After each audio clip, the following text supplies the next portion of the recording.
You're listening to the Cyberwire Network, powered by N2K.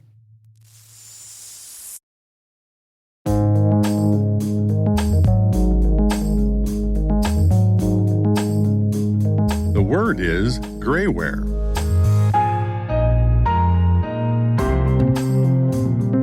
Spelled G as in GNU, R as in recursion, E as in encapsulation, Y as in Y2K, and ware to mean some sort of software program.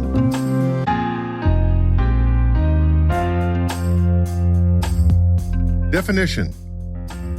Also known as spyware and adware, it is a software category where developers design the application neither to cause explicit harm nor to accomplish some conventional legitimate purpose, but when run, usually annoys the user and often performs actions the developer did not disclose and that the user regards as undesirable.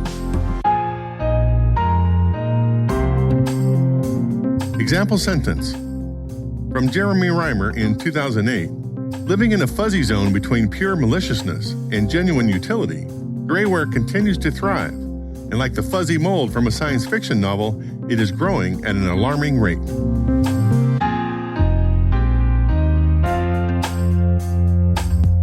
Origin and context. According to Reimer, an Ars Technica correspondent writing in 2008, and the staff at Reference Star, a ninth grader by the name of Richard Skrinta wrote the very first personal computer virus called Elk Cloner in 1982 for the Apple II. Fast forward to 2004, security professionals used the term malware to classify any software that did things on the target machine that the owner did not know about and that could cause some kind of harm.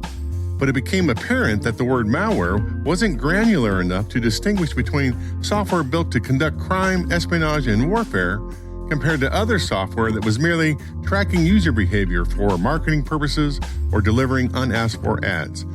It is unclear who first coined the term greyware, but pundits and researchers started using the term in early 2004 to describe this lower class of potentially unwanted programs, or PUPs.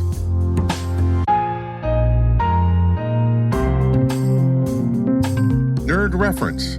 In 1972, David Gerald published When Harley Was One, a science fiction novel nominated the following year as Best Novel for both the coveted Nebula Award and the Hugo Award.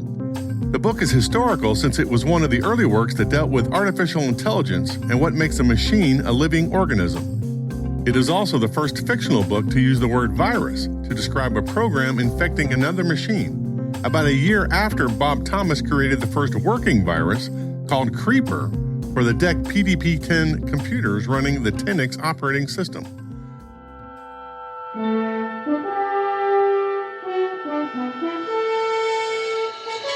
For the Star Trek fans out there, Gerald helped write the famous The Trouble with Tribbles episode for the original Star Trek series that aired in 1967, as well as contributing to other science fiction TV series like Land of the Lost, Star Trek Deep Space Nine, and Babylon 5.